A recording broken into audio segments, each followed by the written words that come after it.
Good evening, friends, or good day wherever you are in the world. My name is Nick Matheu and I'm the Programme Manager at the Armenian Institute in London. And while people are joining, I'll just say a couple of housekeeping things at the beginning. So this session tonight, like all the sessions in this series, is being recorded and will be uploaded on the Armenian Institute's YouTube page. And we're also live streaming on Facebook. So hello to everyone joining us on Facebook, and just be aware of that if you're asking questions and if you wouldn't like to appear yourself, you can make use of the stop video function, but for the talk itself, it'll be the speakers that are being pinned.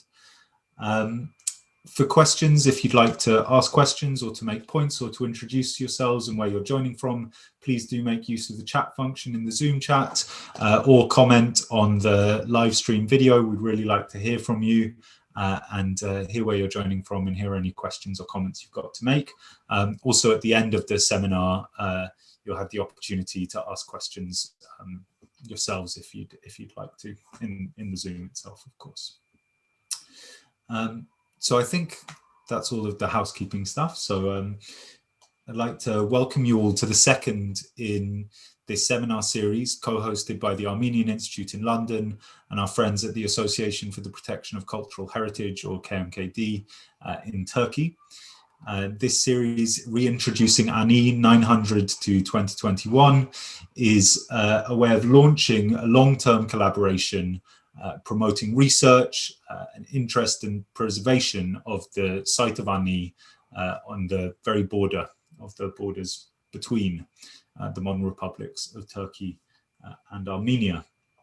And I should say that this seminar tonight, like the whole session, is dedicated to Osman Kavala, who's one of the co-founders of KMKD, and who has been long a voice and real force for reconciliation, for preservation, and for dialogue of the heritage of the peoples of Anatolia, Upper Mesopotamia, and Caucasia. He's been imprisoned now for 1,346 days on spurious, politically charged, politically motivated charges. And we send our solidarity. We know that he knows about the seminar taking place tonight. So this is in Osman Bey's honor. So it gives me great honor and privilege to introduce tonight's speaker, who, as the cliche goes, needs no introduction, but really this time really does need no introduction. I'm sure all of you know Christina Maranci and her work. Typically, having said that cliche, I will now proceed to introduce her. So Christina's professor of Armenian architecture. She holds the Arthur H. Dedian and Ara Özdemir chair at Tufts, and is really a world-leading expert on Armenian architecture. She published first book in 2001 on the constructions of race and nation in the study of Armenian architecture. Another fantastic book in 2015 called Vigilant Powers, which compared 3 early medieval churches of Armenia, and most recently in 2018 wrote The Art of Armenia, an introduction, and is really published widely on a number of topics, not least Ani itself and related sites such as Meren. And in particular importance as well for the talk tonight is also Christina's work on the protection, preservation of heritage, most recently, of course, in Karabakh, Artsakh. So it's a real honor to have you with us, Christina. Please take it away. Thank you. Thank you so much, Nick. Thank you to the London Armenian Institute for the invitation. And thank you to all of you for being here.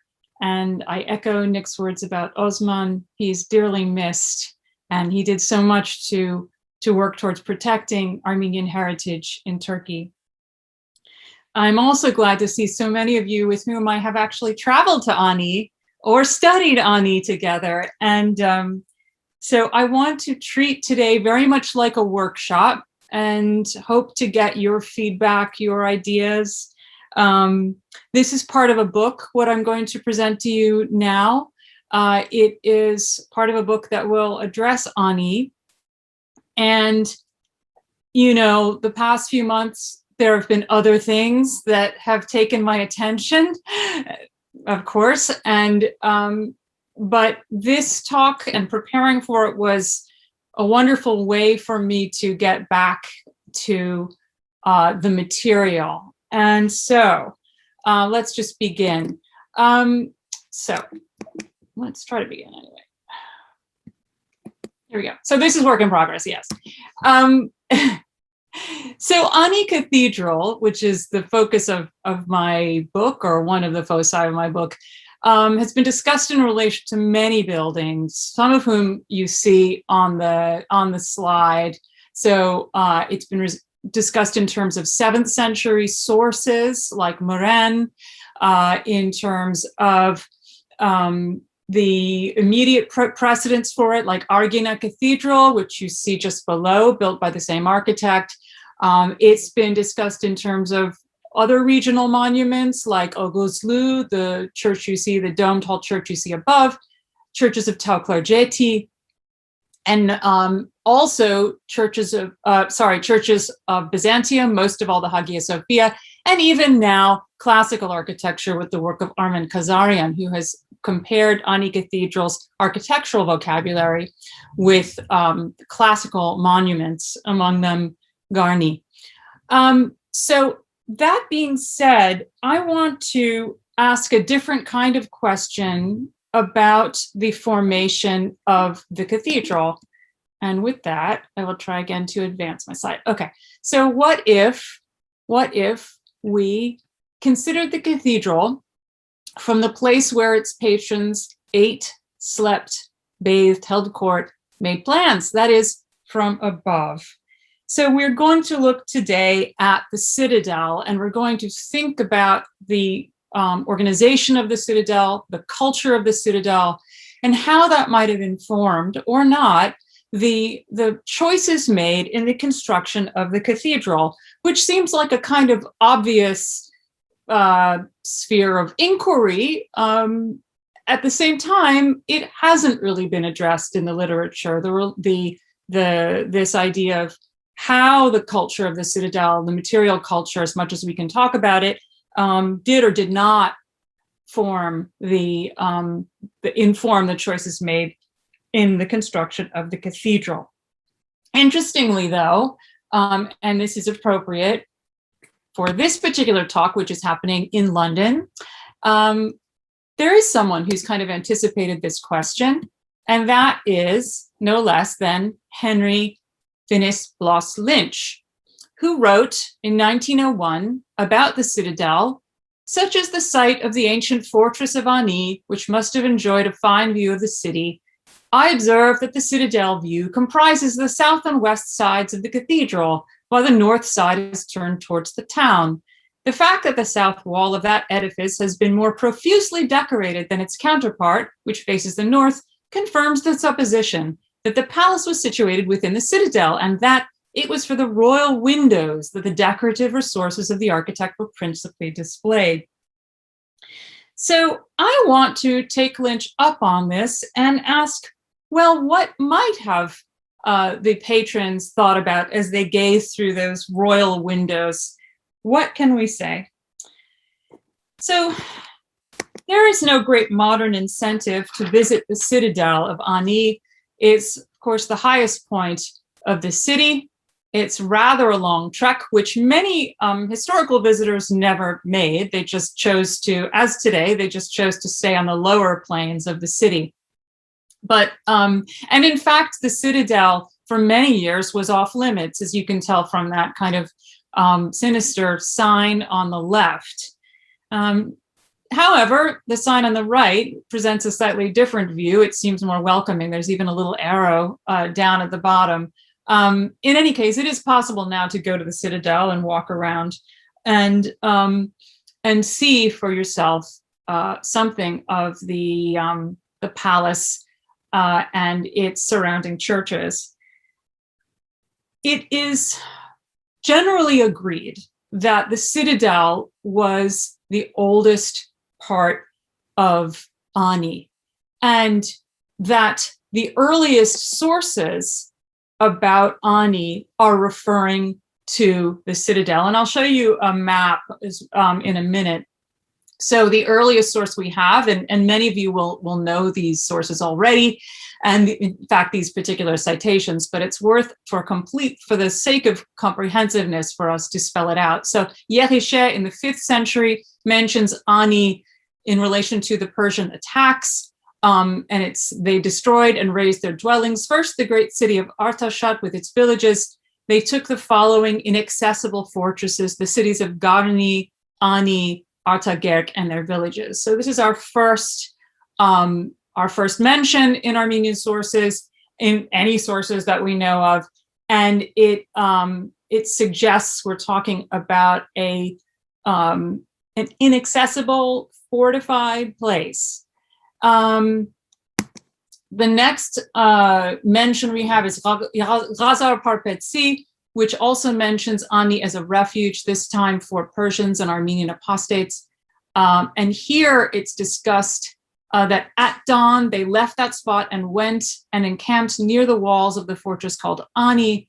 And then it goes on and talks about how the Persians at night actually left Ani. Thompson translates from Panag as fortress, but we might consider using the word camp instead for a more literal translation. So Greek paremboli, Latin castra, not necessarily a fortified place. So there are other ways to sort of think through this passage. But this gives you a sense of the two 5th century sources that mention Ani. And then finally, there's a question as to whether Ani appears in the Ashkaratsuits.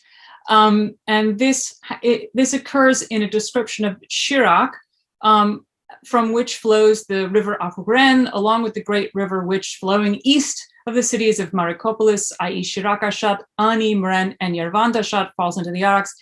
This may be, according to the critical edition, it's Avani town, the town of Shirakashat, but Hewson, for a variety of reasons, the English translator of Ashkaratsuits prefers Ani. I won't get into the details here, but let's just say it's a question as to whether or not Ani appears in the Ashkaratsuits. Okay, what can we say about the antiquity of the archaeology of the citadel? And here, scholars already beginning with Mar, and probably before, noted that we have a particular kind of stone masonry at Ani that suggests an ancient layer. And that's what we're talking about here are evidence for lead or iron clamps. And you can see in these nice photos taken by the RAA, Research on Armenian Architecture, where those clamps would have appeared. So you see the holes, the various holes in these masonry blocks. So these were reused and put in their present position, nevertheless bearing signs of that ancient clamp technology. So we can see this at Ani already, again, attesting to this early kind of wall construction, different from what you see in the medieval period. And here I just have a photo of the Citadel Wall, where you can see a medieval wall technique where you have revetment that is not attached by clamps, but rather is essentially cemented to the core with mortar. And we have also such clamp holes all over the world. And of course, the internet being what it is, there are actually people who are obsessed with clamp holes. And so you can see the extent to which this is a universal technique for binding stones together. And for more regional comparisons, we can find them at Bagaran. I had the good fortune of going to Bagaran with Felix Termaturosyan. And so this is, Felix confirmed that we have clamp holes here as well at Bagaran. So this is a usual sign for ancient stone masonry technology, and it is in abundance in Ani and in the environs. We also have reports of ancient finds, and there's a very useful article by Jaures Khachaturian in the Revue des Études Arméniennes from 96-97, which outlines some of the major finds, and they include archaic ceramics, bronze bracelets, objects from the 8th to 7th centuries BC, so Urartu, We also have evidence for coins. So all of this giving us a sense of a kind of artifactual repertoire that it belongs to the period before the Christianization of Armenia, certainly before the Kamsara Khan family controls Ani. And just to give you a sense of what some of these objects look like, this bronze object, which formed part of a vessel, was found in the caves near Ani. And here the language is very vague, just les grottes de Ani. So where precisely, I don't know, but it gives you a sense of the kind of refinement of visual culture in the region, possibly from the ancient period. And then, and here you can just see where that object is presumed to have been located on the bucket. Toramanyan also speaks about ancient finds from the Citadel. So he writes, in general, and you have my English translation on the right, in general, small fragments of porcelain and earthenware were found during the excavations from 1907 to 8. In spite of their shattered condition, they comprise a large corpus of unique works of art from various eras. Even Phoenician glass was found among them. And Phoenician is a kind of catch-all term. It might very well have referred to Syrian or Mesopotamian glass or local glass of the kinds you see here. So on the left, although because we don't have any, I don't know of any examples of ancient glass from Ani, but we have on the left examples from Garni. So we might have seen things like this, where you have combed through glass and various kinds of jewelry, or this necklace. This was found in Shirak and is thought to be from the 8th to 7th centuries BC.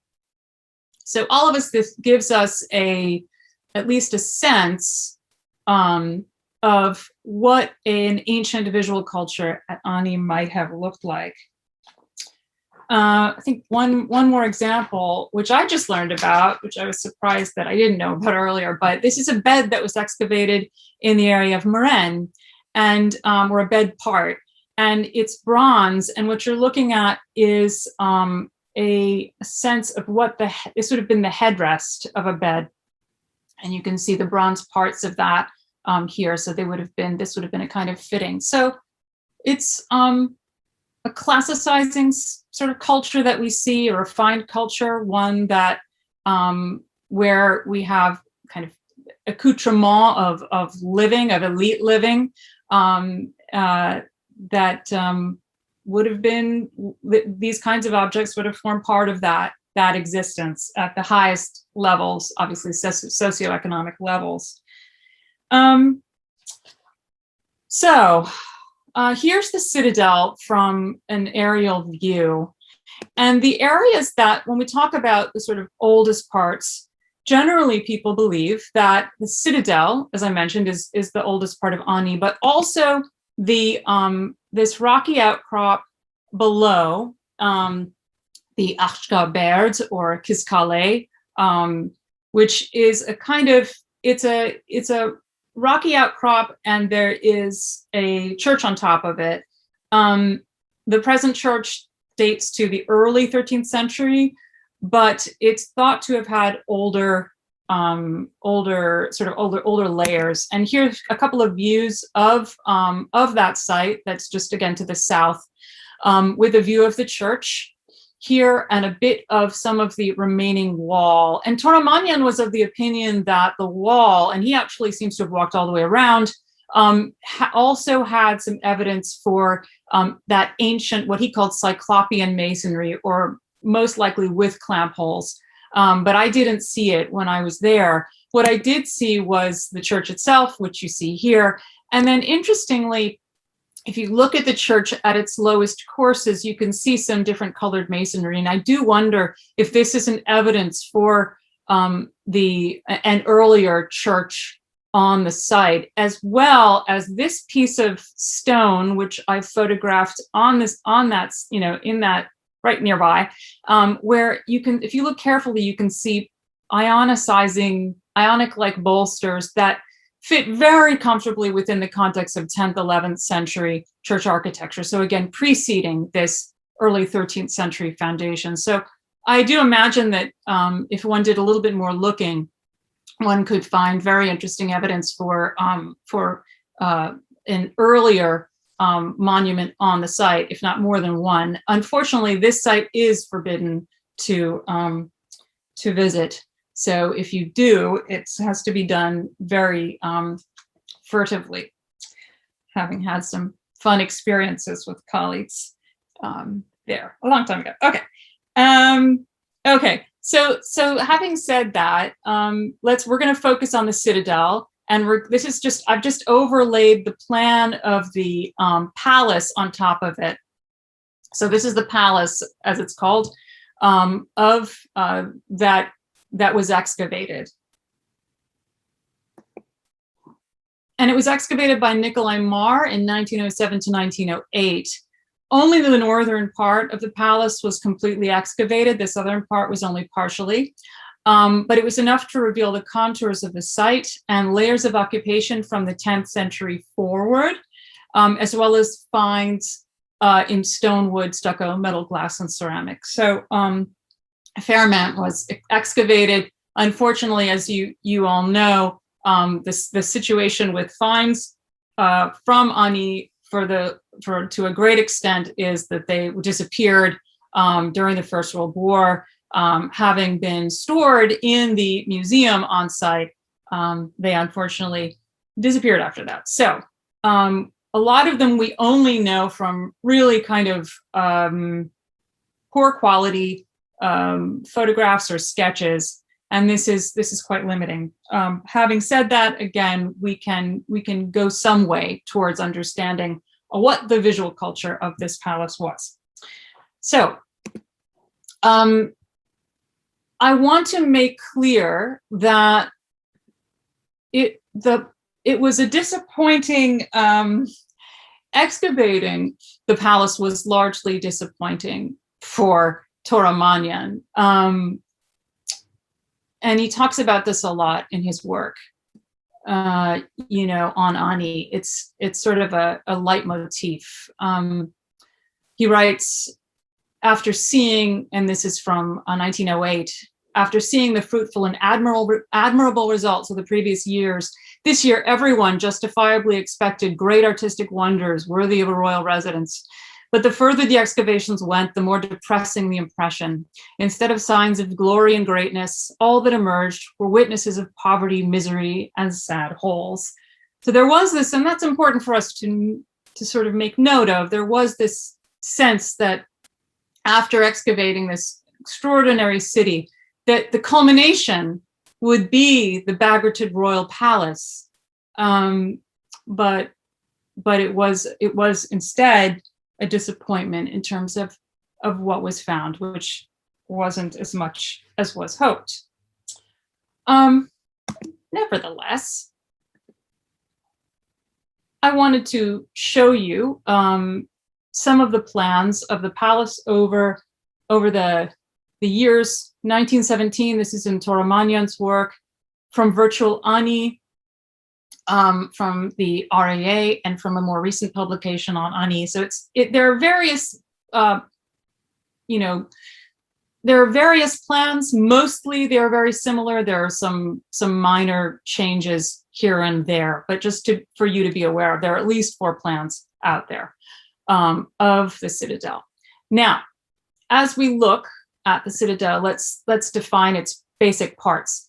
And here I want to just say that Virtual Ani's website is incredibly helpful in navigating this palace, because it's really hard to read the accounts from that period and sort of know where you are. So there's a lot of the room next to this one, and you're thinking, well, which direction? What are you talking about? So I was really glad to be able to use Virtual Ani as a kind of template and then kind of work through the literature with the help of that website. So thanks, Steve.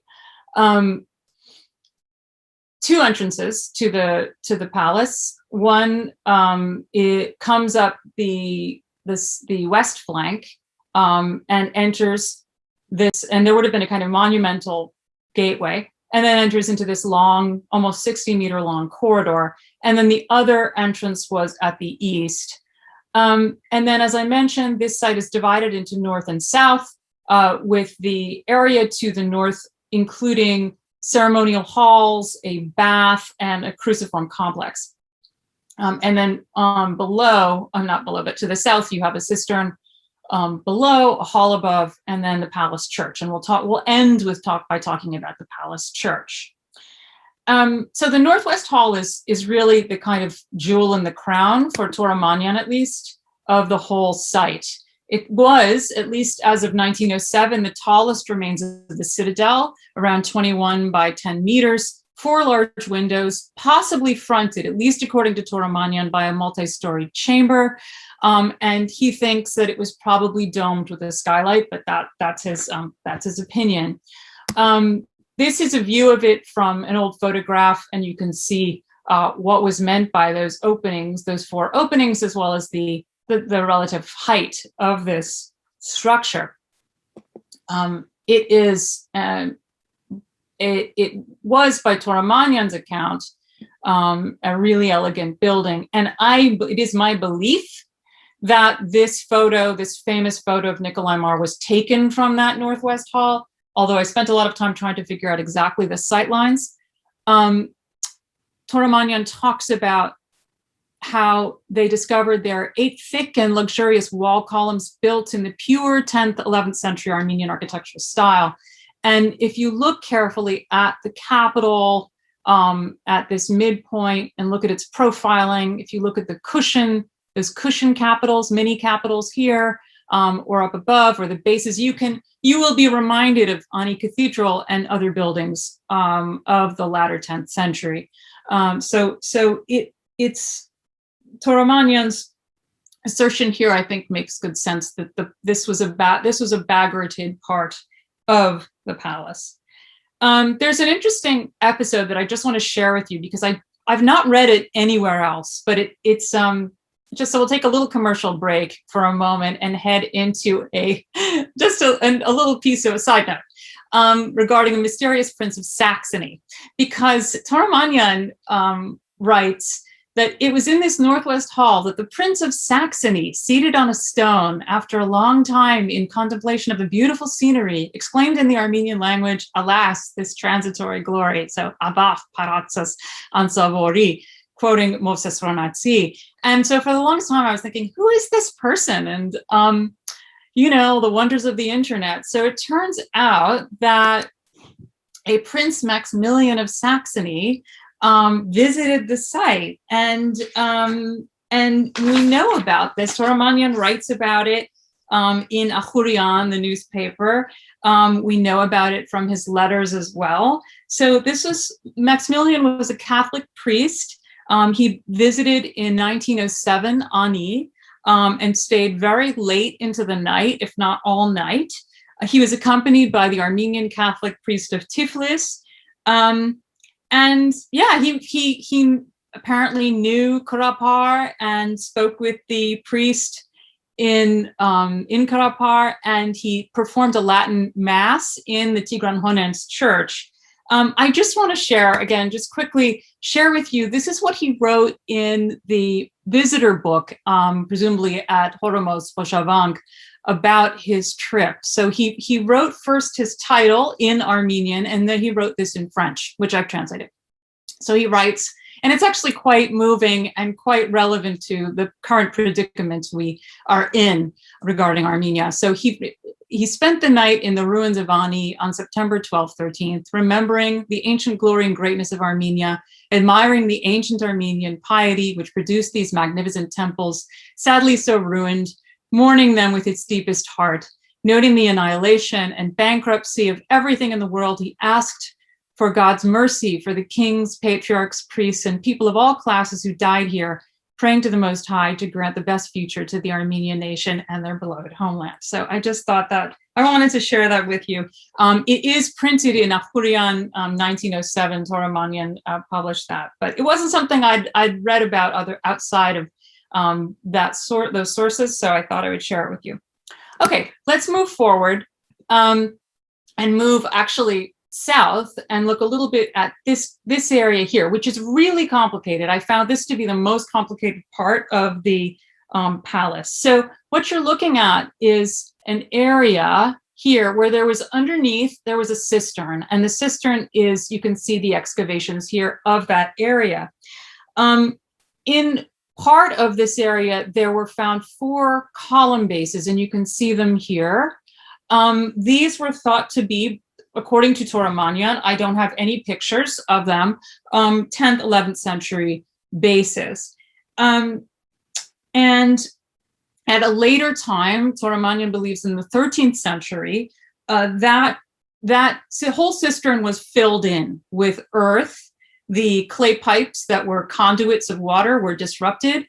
And on top, there was built largely a wooden structure with really elaborate sort of wooden ornament and gilding and painting.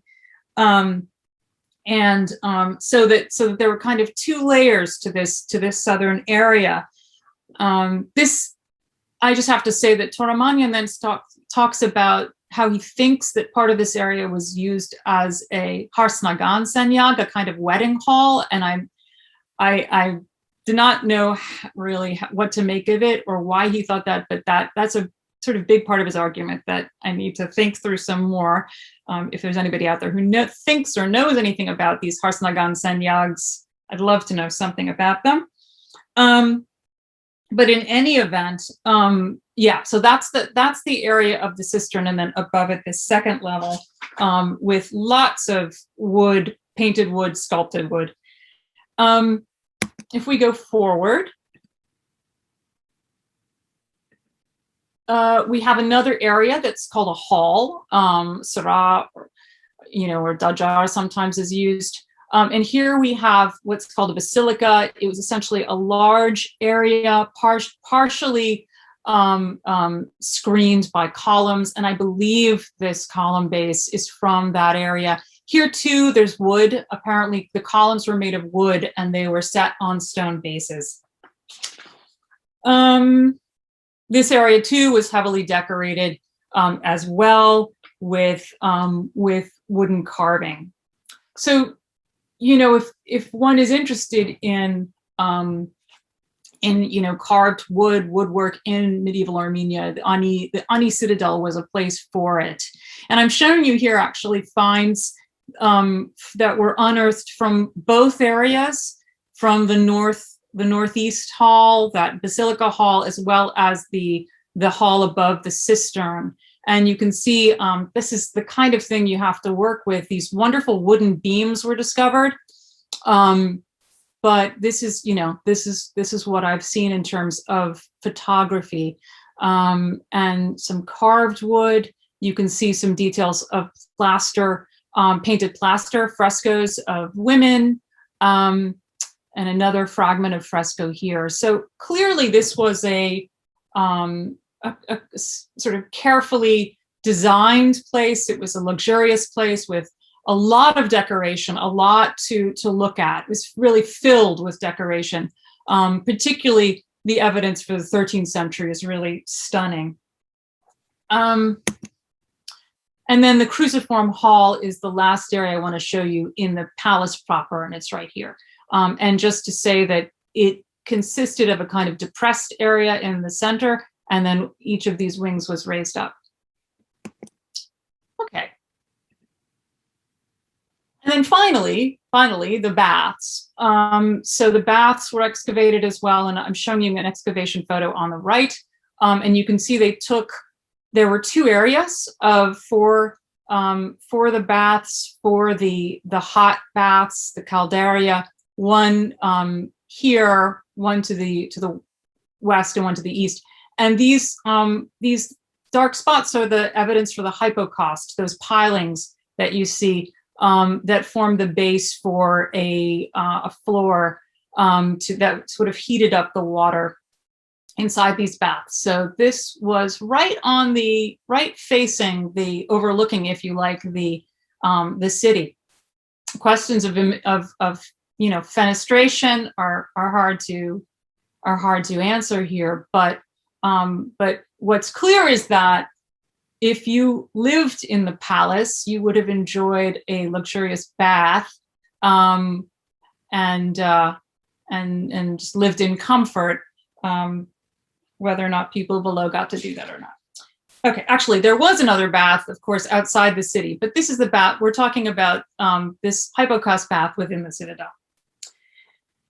Now, I want to just bring up one thing that, although I want to focus on the 10th, 11th centuries, there's one more thing I want to say about the 13th century that again, I think has escaped notice. So Toramanyan writes, in passing, during the excavations, pieces of stalactite were found in one of the halls, which were fragments of domes in the style of the 13th and 14th centuries. So this is very interesting. He doesn't pursue it, except to say that this shows that there was some knowledge of technology in that period. He clearly prefers the Bagratid period. But for us, this is fascinating because of course, the ever-rising interest in Muqarnas among medievalists. We know, of course, Muqarnas from Ani, from the Holy Apostles' Church. But now, if we are to take Toramanyan at his word, and I do, we can imagine that in the citadel, there was also some kind of Muqarnas. So it's really interesting because it suggests that there too, there was this very sophisticated form of dome technology in the 13th and 14th centuries. So this is important for that, that later medieval period and its architecture at Ani. And then one last thing I want to say before we move on to the palace church, another little sort of thing in passing that Toramanyan says, which gives us some insight into the afterlife of Ani, either after the 13th century, I imagine after the 13th century in any case, but possibly but probably after it. Anyway, he said, at a time when the palace had no lord, when coarse people lived in Ani, they built dwellings there. One of the residents of the palace chose especially the northwest hall for a house, lived there, divided it into rooms, and installed a tonir in one of them. So, I mean, Toramanyan is saying this as part of a kind of narrative of disappointment and degradation that he sees as happening after the Bagratid period. But for modern archaeologists of social memory, this becomes really interesting. So who were these people? What did they think when they were dining and cooking in the Northwest Hall? How did they perceive their space? It reminds me of what Lori Khachaturian has done with the Hellenistic period, looking back on the Urartian settlements in their midst. The same kind of thing could be done here in terms of the medieval or post-medieval archaeology of Ani. So we've looked at the palace. We've taken a little tour around. I want now to address, at least very briefly, the churches. So Toramanyan counts 7 churches in the citadel. Right now, there are 3 that are standing to any extent, and one of those is the hexagonal or Bazmachoran church that is at the southern tip of the citadel, and the other is the domed church of the citadel, it's called, which you see is in very much partially collapsed on the right. So both of these are sort of fragmentary in their form. And then we also see all around the citadel evidence. And this is just, when you go to Ani, of course, the fun thing to do is just to look down as well as to look around. And if you do, and this is no less true at the citadel, you find all manner of fragments. And these are just some of the ones that I photographed when I was visiting. And yeah, so there's a lot more to think about and to do in terms of the churches of the citadel that hasn't been done. But what we're going to focus on for the rest of this talk is the palace church, which you see here. So the palace church is located it's called that because it's really the only church that's been excavated that is really within the palace precinct. You see it from an old photograph here. It was essentially a fairly simple building in terms of architecture. It was barrel vaulted. It was not domed. It was built of the rubble masonry technique that is familiar to those who study medieval Armenian architecture. Unfortunately, this is how it looks now. So the south facade collapsed. And much of the eastern and western walls have collapsed too, as well as a northern annex. Yeah, so this is what it looks like now.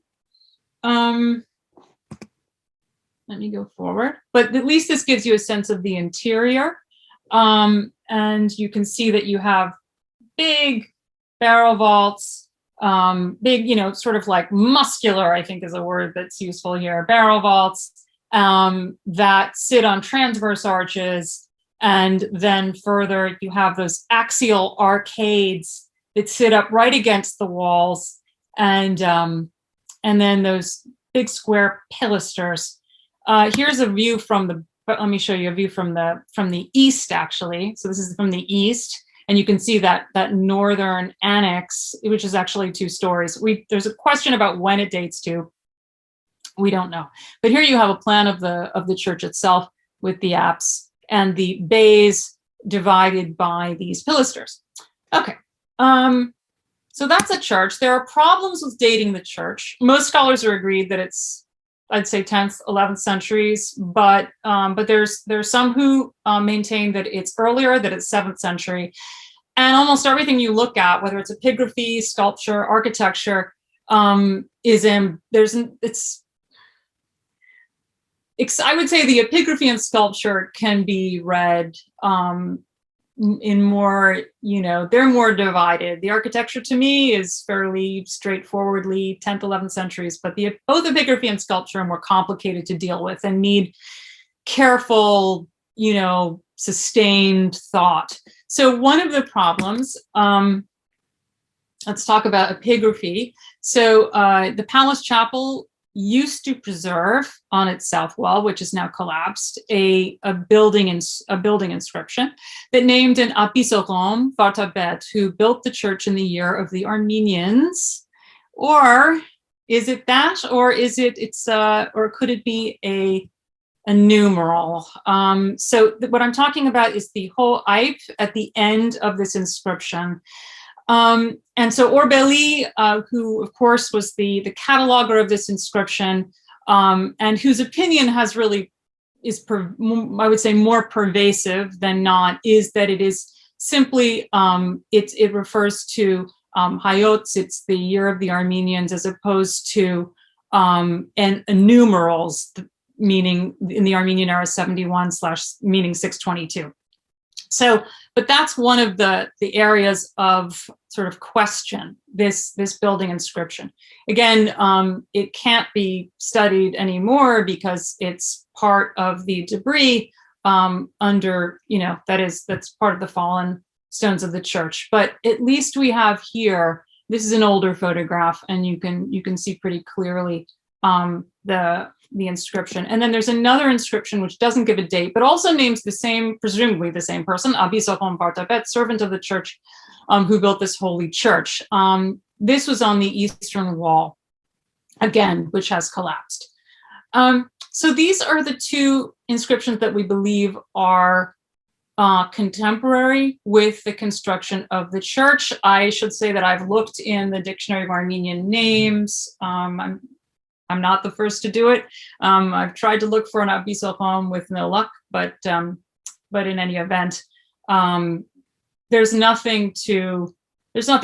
reason for us to think to doubt that these aren't building inscriptions, since Abisorom is giving his, that's a sort of classic convention for building inscriptions, the way he's talking about Shinetsi, this church. Okay.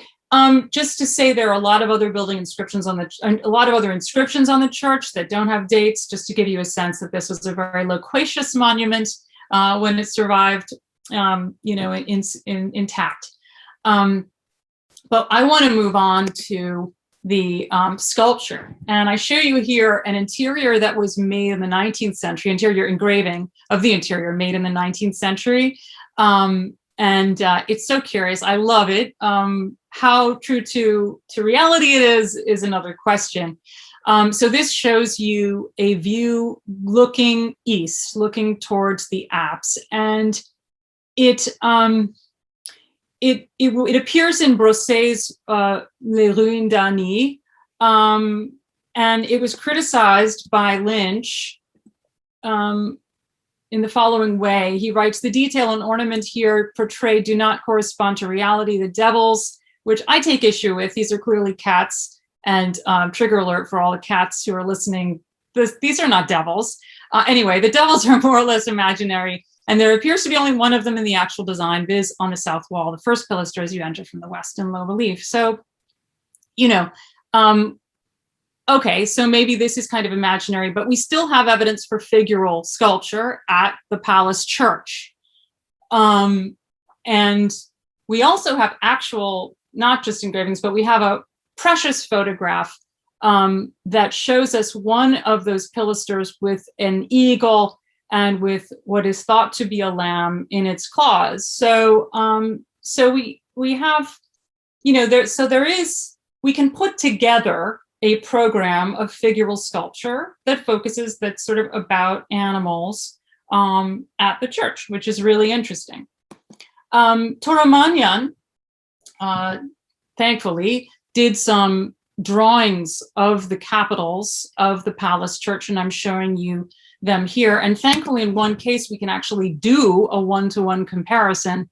And you can see here that, first of all, he was very careful and very faithful to the object, but you can also see where he's summarized and you know, sort of simplified the forms. He hasn't added all the beveling or all the incisions. So this is just an interesting point to note.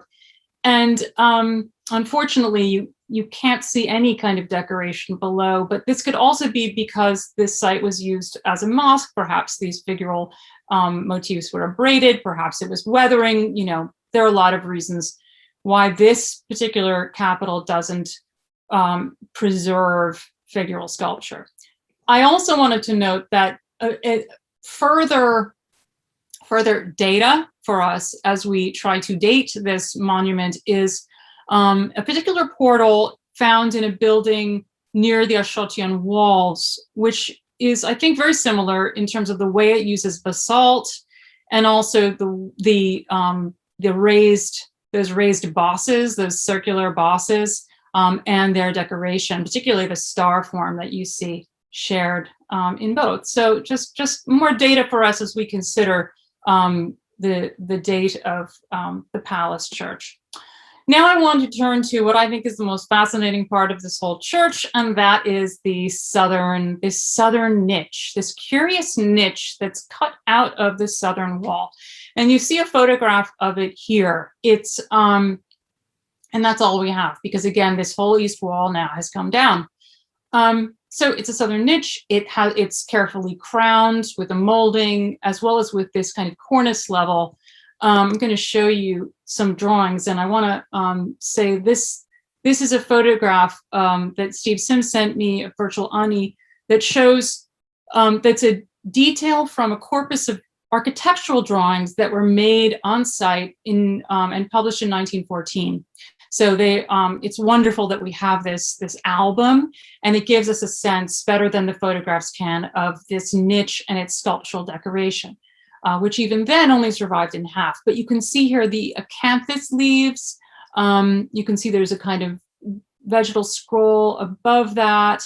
And so I think the first question we have to ask, how am I doing on time? The first question we want to ask is, what is a niche doing here? Why is there a southern niche? And this is a question that others have wrestled with. Toromanyan used this to say he thought that the palace church was on the early side, was earlier than 10th, 11th centuries. And he brought up examples like Tekor Church, where you have exterior niches, or Erduk, same kind of thing. One will note, though, that those niches are towards the east, whereas in this case we have a southern niche, so that's a difference.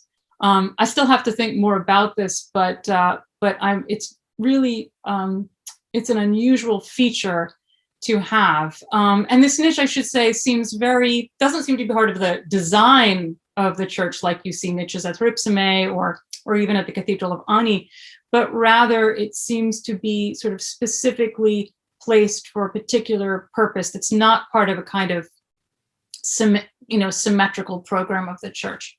I don't know if that's clear, but anyway, here's another comparison that might sway you towards thinking of this possibly as maybe 7th century or even 6th century fragment. And that is a comparison of this capital from that southern niche with Tekor's portal. And you can see the kind of use of acanthus here as well.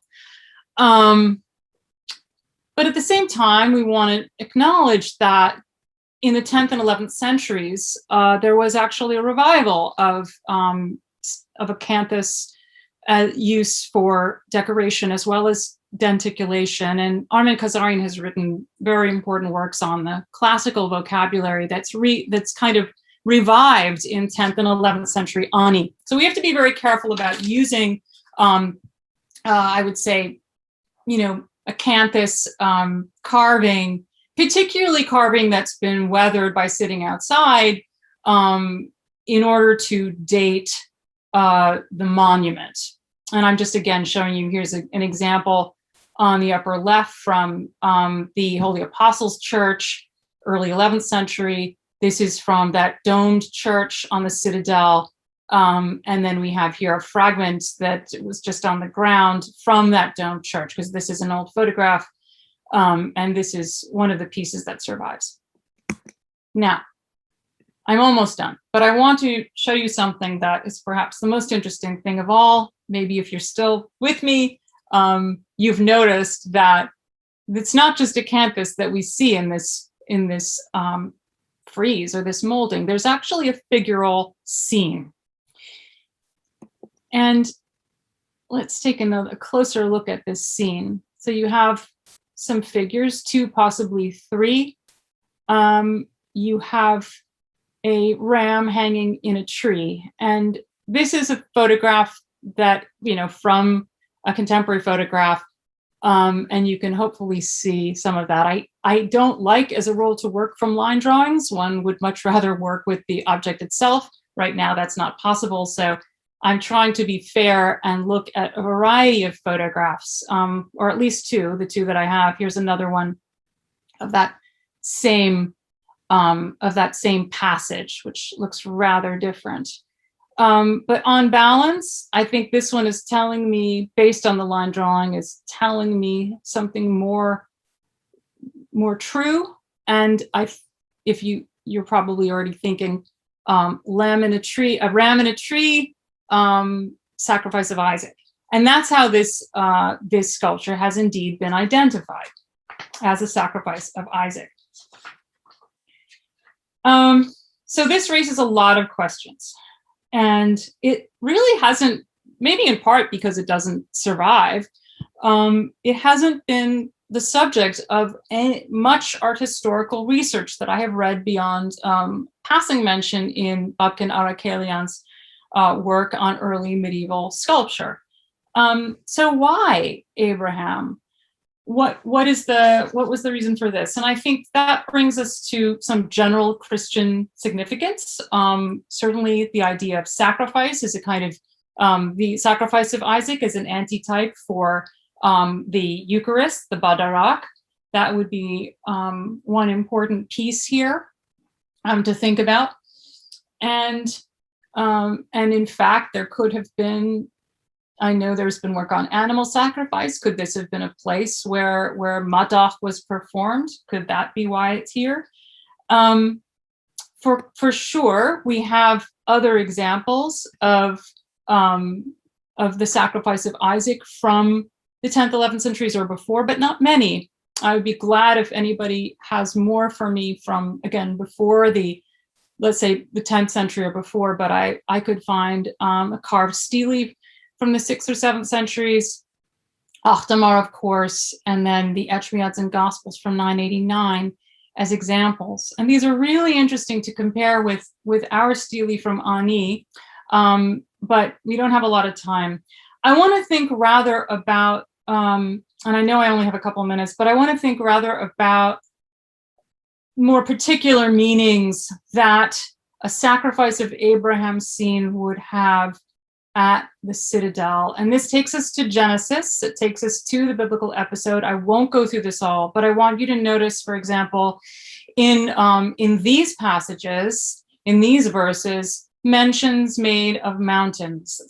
So Abraham sacrificed Isaac on a mountain, and this is made clear in the Armenian and in the King James. So it's Yergir Parzer, and Ilerinen Einmig der Yerevetzav.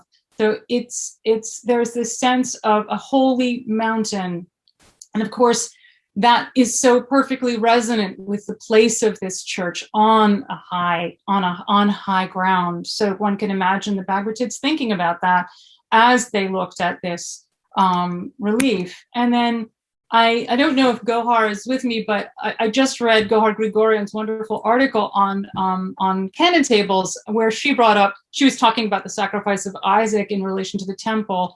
And I just couldn't resist bringing up an example that she uses in her article, in which we see an image of the sacrifice of Isaac, also in a niche, with the temple next to it. So this is something I need to think about more and work out more, but perhaps too, in the Palace Church, we're seeing connections between meanings of sacrifice, meanings of temple building, meanings of the Holy Mountain. And then the last thing that I think would have come to the mind of a Bagratuni is their own genealogy, as made clear already in Kornatsi, but then reiterated specifically in the universal history of Stepanos Tsaronetsi, where we hear that the king, the first Bagratid king, Ashot I, son of Sambat, was from the stock of Abraham. So that it means this palace decoration would have had very specific significance for its royal patrons. Okay, last slide. So here we have the question. We have the leaders, if you like, the Bagratuni, leaders of the second restoration of the kingdom, as they call themselves, after the Arshakunis, descendants of Abraham, living in comfort and style on an ancient hill with sweeping views. And they build a new cathedral. So we should ask, and really I'm stopping the way I started, what if we take Lynch's question up and ask, what if the visual coherence of Ani Cathedral was motivated by the royal vantage point? The simplicity of forms, the lack of figures, the unusual width. That is, what if we think about Ani Cathedral not just as a kind of, sort of think about it always from, let's say, 5-10 meters away in the sort of standard art historical books that you see and the kind of pictures we take. But what if you thought about it much farther away from an elevated position to the north, the southwest? It might help us understand the distinctions between the program of the Palace Chapel and Ani Cathedral. So with that, I'm done. I'll show you this beautiful evening slide of Ani Cathedral taken in happier times, and I'm ready for any questions you might have. Thank you so much. Well, thank you, Christina, for this really wonderful tour of the Citadel and the overview. There's just so much there. Firstly, the stories. The story of the Prince of Saxony is brilliant, as is the story of those, or the implication of those people living in the hall after Ani is no longer the Ani of our imagination. I really love that image of them with their donir dividing up this lovely building into house. And it's especially if this space is so dense with figurative imagery and carving, as you've shown us, you really wonder what those later people were thinking. So that's really fantastic. I guess so. There'll be lots of questions coming through, and we've got one already. And also, if you're with us on Facebook, please do ask questions there, and I'll be able to relay them to Christina. But if I can use my position as chair just quickly at the beginning.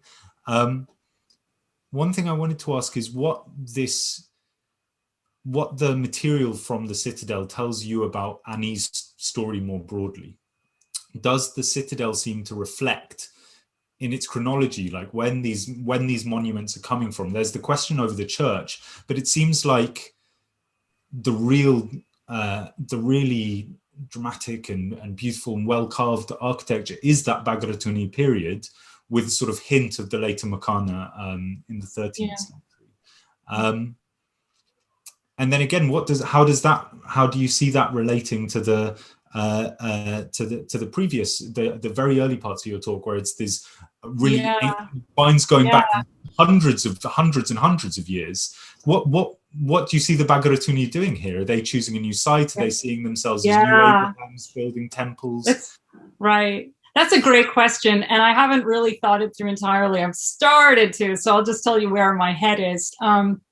So yeah, I think that the Bagratuni, I mean, I don't know, because I haven't talked to any recently, but I think, you know, they knew they were building on a site of some antiquity, and of course already they had just what do you want to say, purchased? I know there's like some debate over whether they purchased it from the Kamsara Khan or took it more forcibly, but in any event, they took over those lands.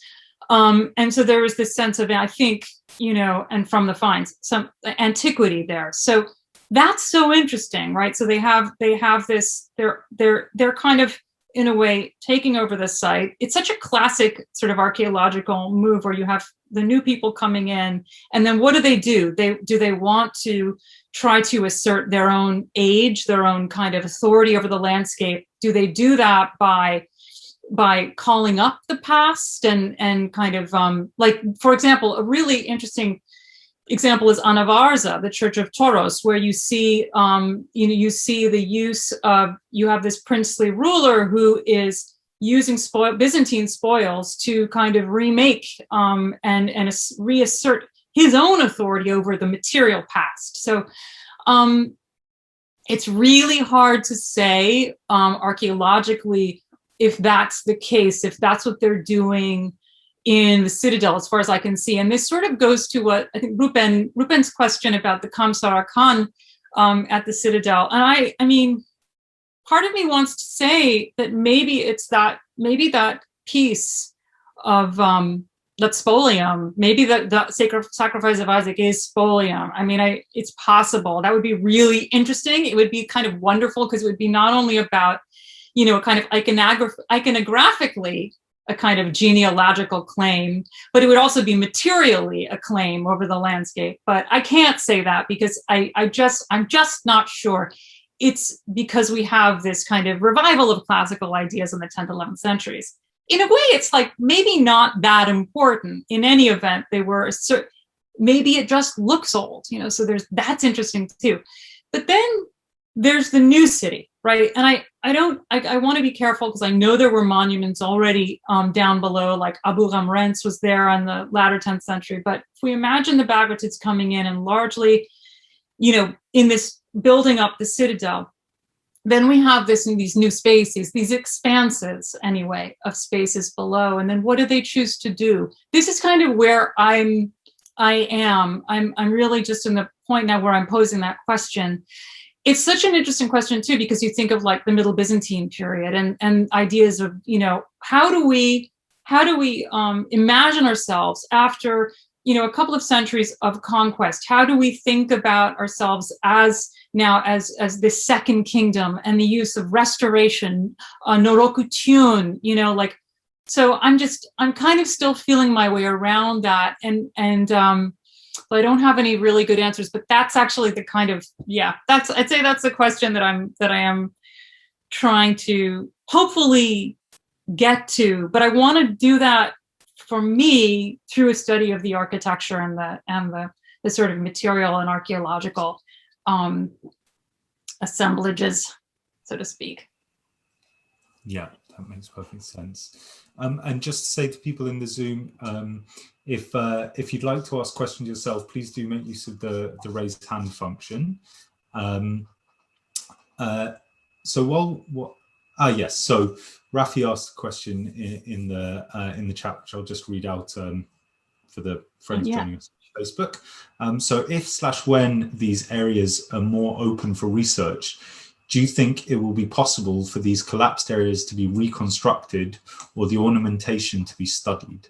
Yeah, it's a great question, Rafi. Yes, I do. And in fact, that has been happening with Soprogich. So as you may know, there's ongoing and excellent restoration by Yavuz Oskaya, who is a speaker, I think the second, not the next speaker, that's the wonderful Hegnar Wadenbach. And the last one is Yavuz, who will be speaking hopefully about that, where the pieces have been, sculpted pieces, of which there are many, have been carefully preserved and will hopefully, I think, are being reinserted back onto the building. I don't know with this palace church how much remains and whether it will be possible to do that kind of work, which is sometimes called anastylosis method, where you actually take those pieces that have fallen, you figure out where they went, and then you do some reconstruction. But what I'm hoping at the very least is that without, and this is tricky because of this monument, as you could see, is so precarious. To move any pieces around it, you would really want to make sure that you've stabilized or secured that surviving northern wall. But I would love to be able to turn over some of those stones and see if you could see, some of the sculpture that we've been talking about on it. I just, maybe that's something for the future. I hope that we can do it, Rafi. Yes, absolutely. Sipana, would you like to ask a question? Just Hey, thank you very much, and thank you, Christina. It was really fascinating, the whole seminar, and I wanted to give some help about the sacrifice of Isaac. Yes, please. For example, so about the stele from Armenia, yes, and from Georgia. There are several examples from Gorb, from Odzun. It's not well conserved, but also in Georgia. So there is a stele from Mamula. And I think there's an interesting comparison. Maybe I can send you the pictures. Well, it's love it. Dated 7th century, but it could be interesting. Fabulous. That would be wonderful, Sipana. Thank you so much. Actually, now that you say that, I mean, we should have a whole seminar on the sacrifice of Isaac, because the other thing that really makes me so curious are the kind of that the Abraham at Ani seems to be wearing trousers and a tunic. And that too is really interesting. I haven't seen that before. And it, to me, again, makes me think of more the genealogical claims of the Bagratunis. It would be wonderful to think, they're presenting, Abraham in this kind of Sasanian, Parthian, Sasanian, Ashrakuni, Bagratuni way through his costume. And I don't know, but I would love to look at comparisons of other steles. So let's talk about that. Thank you so much.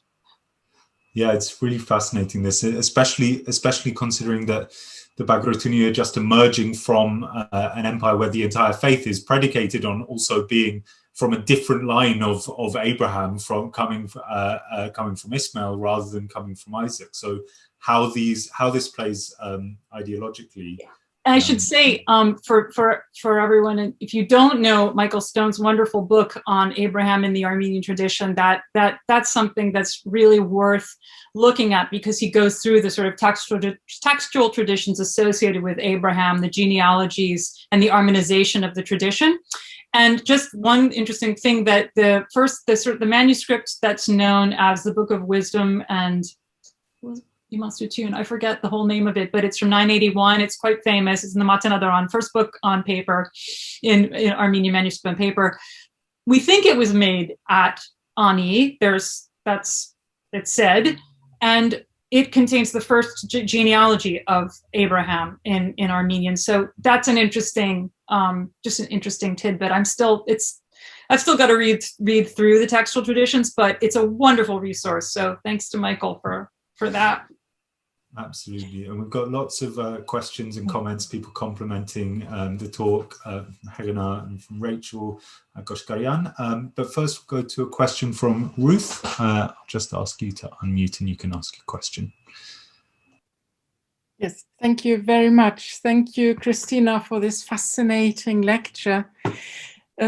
Christina, I was wondering, I worked for a long time in Western art history. Yeah. And I was also thinking about Isaac.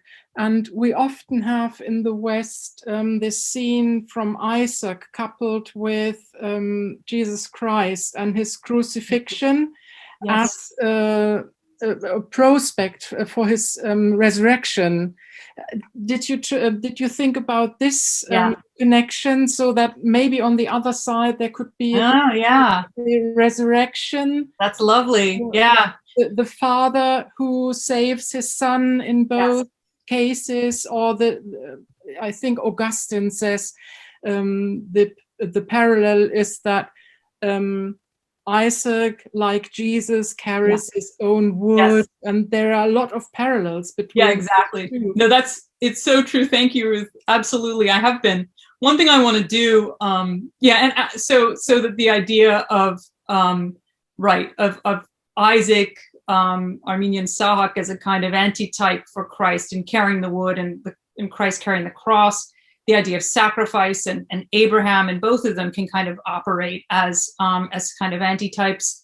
What I need to do, and it's on my to-do list, is to read Armenian commentaries on Genesis 22 to get a kind of handle on that at a more local level. But I think that, it's a really interesting what you say about a possible, crucifixion or something on the north. I mean, thinking in terms of, my brain is all over the place right now. I've been steeped in this for like a long time, but it's interesting in relation to, first of all, the Eucharist, right? The sacrifice. So that takes place within the church.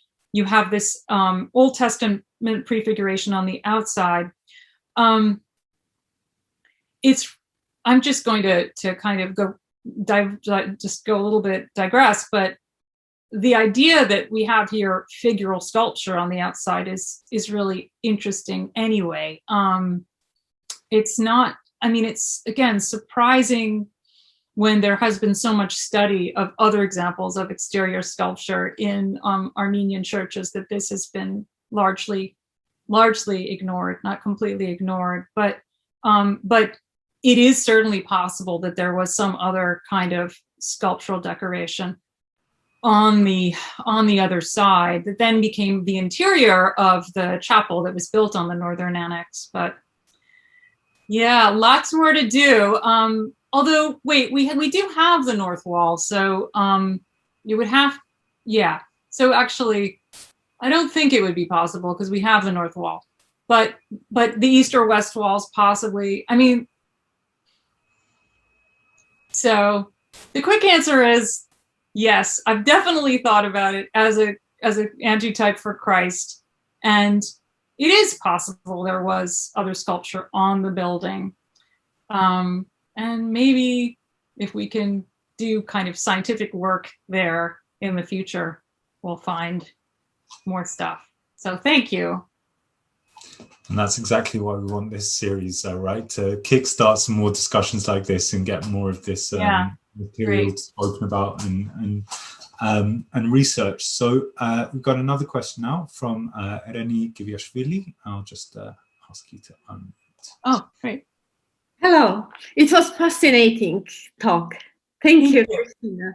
And it's wonderful to have the feeling that you have a soulmate and that you are not the only person on the earth, woman on the earth who works on the Citadel Church. Yes, right? So it was wonderful and inspiring, and you provoked new thought. Even I've written it as to be the 7th century. It's very interesting to rethink about it. And it's very... Yeah, it's really hard to... figure out. Thank you so much, Irene. I'm honored that you're here, and I hope we can talk more about it. I feel like this church needs more. It needs more love, and it's just not. It's not got that. Here, so I think the northern niche was plain, if I remember correctly. Northern wall, But yeah. we can double check. Yeah. Yeah. Yeah. And, Yeah. At least we've got that so far. huh? Yeah, we've got the north wall, so there's that. But yeah, I mean, that's actually the striking thing about the church, that for the most part, it is rather plain. There was a cross on the west wall above, like near the window, but it wasn't, I mean, that's so interesting. It was not extravagantly sculpted like Ani Cathedral, right? It was a choice to do Ani Cathedral the way it was. And I think that it's not just about small versus large, public versus private, palace, chapel versus cathedral. It was a different aesthetic choice, and that choice was made specifically, I think, because of where these places were, probably sight lines taken into account. So just interesting. Yeah, and also there is a question. So Count Saracens wouldn't stay without a church. So it's also interesting. Yes, yeah. And it's so on mine. So where was the church? Where was the church? Right. I mean, yeah, there would have to be something. I mean, they were certainly building churches all around that region. So yeah, maybe we'll have to do some more excavation. Yes, inshallah. And Inshallah, exactly. And for this Kiss Palace on the peninsula, you were showing the below stones, yeah, which were different in color. Yeah. And also, I want to point out that the two facades are very different, like south and west, and the north and east are totally different. Thank you. Also raises a question. And if you look at the same picture you showed, which is the northern corner of the western northern corner, northwestern corner. Also, it looks like that this decorated the stones were fitted somehow, and these rosettes are cut. It's interesting, yeah. So that you think those were added as part of a renovation, possibly. It's not the entire project. Some changes were done. So that's what I have written, but because it's so different, the north and the east. Yeah, that's fascinating, Irene. I hadn't thought of that. Yeah. And the dome was 13th century, and the south, what is fallen, and this western part is 13th century for sure. But the question is the eastern, northern side. Yeah. So it seems the changes were taking place, but it's very difficult when you are not authorized to do research. You're right. I know. I know. You're just yeah. Right. Showing the place which you are not allowed to go, and this kind of. Okay, it gives extra pleasure to such sites. Yeah, or extra terror, depending on how you have some stories. But yeah, I mean, but we have friends, and that's yeah, it's fun. It's good. It's all good. But thank you so much. Thank you so much, Rennie, for those really important points. We've got another question in the chat from Veronica, who asks, you just discovered some Old Testament iconography in the cathedral paintings. So she's wondering whether the line of sight also went the other way around too, I guess, from the cathedral looking up to the Citadel. Yeah. Oh, I love that. Down. That's beautiful, Veronica. Thank you. So we have, I believe we have in the apps the vision of Ezekiel. And so there we have in the cathedral this interior space with a vision, big, beautiful, very refined. I think it's contemporary with the cathedral, and it's another topic. But then, and then out even so there's the iconography on the inside, right, of the vision of Ezekiel. On the outside there is the inscription that also the building inscription, which also invokes the beginning of time, Adam, and is so also there's this connection with the very ancient past. So looking from the cathedral up to the citadel is very interesting. You would want to know, well, what would a person have in mind?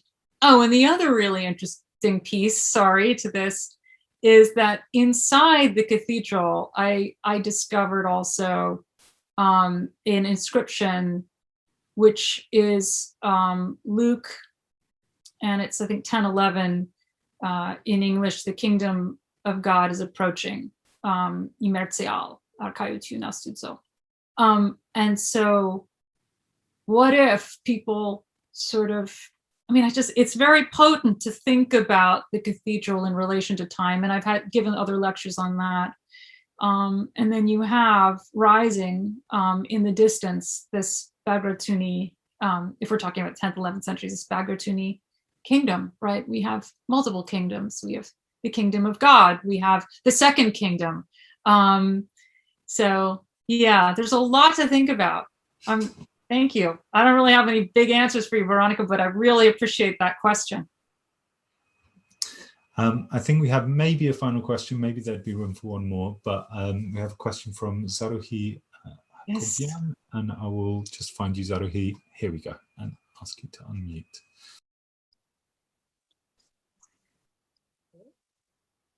Hi, Zaruhi. Just a moment. Thank you very much for Thank your you. talk, for your wonderful talk, for a very detailed and very informative presentation. Thank you. That means a lot coming from you. I have the following question. Taking into consideration the connections of Bagratuni and Byzantium, Yes. the political and cultural ties, could you define some motifs, maybe details in architectural composition, or maybe in architectural decoration that you define as some motifs, for example, as typical Byzantine, or maybe local, or maybe it was a very creative and creative process, or Zaruhi, thank you so much. This is a great question, and I wish that we talked more in general about connections between the Armenian architectural culture and Byzantine, because it's so attested in the sources, and not just, of course, Turdot and the Hagia Sophia, but the kind of the back and forth of the political elites of that period. So, I think, for example, Armen Kazarian's work on the relations with classical antiquity are very interesting and compelling. I also think that we need to look at what we know about Middle Byzantine architecture in Constantinople. So there are examples of, for example, blind arcades in Constantinople too, and exterior niches too. I mean, I'm not saying that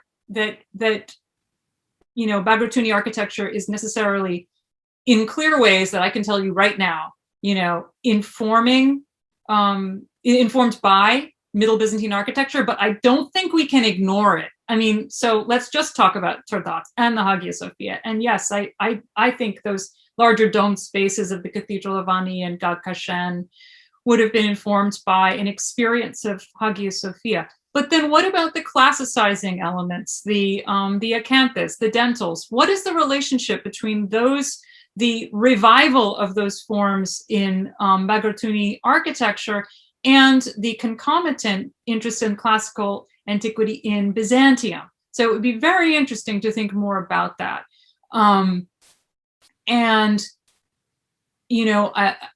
There are so many interesting ways that these cultures touch each other. And as you know, we could think about imperial visits, we could think about gift giving.